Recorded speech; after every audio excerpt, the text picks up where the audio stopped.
प्रतिवर्ष इस दिन भारत के प्रधानमंत्री लाल किले की प्राचीर से देश को संबोधित करते हैं। 15 अगस्त 1943 के दिन भारत के प्रथम प्रधानमंत्री जवाहरलाल नेहरू ने दिल्ली में लाल किले के लाहौरी गेट के ऊपर भारतीय राष्ट्रीय ध्वज फहराया था। महात्मा गांधी के नेतृत्व में भारतीय स्वतंत्रता संग्राम में लोगों ने काफी हद तक अहिंसक प्रतिरोध और सविनय अवज्ञा आंदोलनों में हिस्सा लिया। स्वतंत्रता के बाद ब्रिटिश भारत को धार्मिक आधार पर विभाजित किया गया, जिसमें भारत और पाकिस्तान का उदय हुआ। विभाजन के बाद दोनों देशों में हिंसक दंगे भड़क गए और सांप्रदायिक हिंसा की अनेक घटनाएं हुईं। विभाजन के कारण मनुष्य जाति के इतिहास में इतनी ज्यादा संख्या में लोगों का विस्थापन कभी नहीं हुआ। यह संख्या तकरीबन 1.45 करोड़ थी।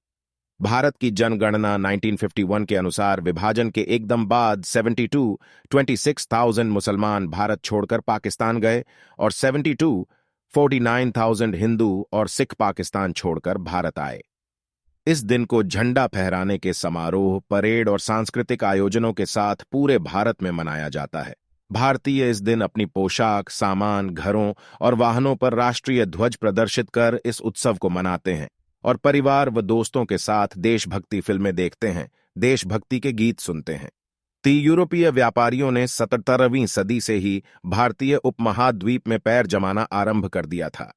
अपनी सैन्य शक्ति में बढ़ोतरी करते हुए ईस्ट इंडिया कंपनी ने 18वीं सदी के अंत तक स्थानीय राज्यों को अपने वशीभूत करके अपने आप को स्थापित कर लिया था।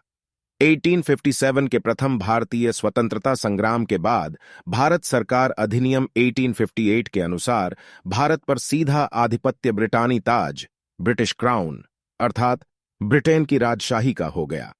दशकों बाद नागरिक समाज ने धीरे धीरे अपना विकास किया और इसके परिणाम स्वरूप 1885 में भारतीय राष्ट्रीय कांग्रेस INRC निर्माण हुआ।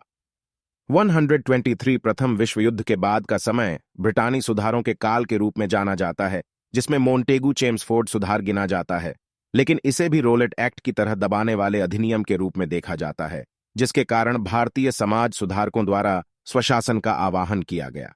इसके परिणाम स्वरूप महात्मा गांधी के नेतृत्व में असहयोग और सविनय अवज्ञा आंदोलनों तथा राष्ट्रव्यापी अहिंसक आंदोलनों की शुरुआत हो गई। 1930 के दशक के दौरान ब्रिटानी कानूनों में धीरे धीरे सुधार जारी रहे। परिणामी चुनावों में कांग्रेस ने जीत दर्ज की। 195-197 अगला दशक काफी राजनीतिक उथल पुथल वाला रहा।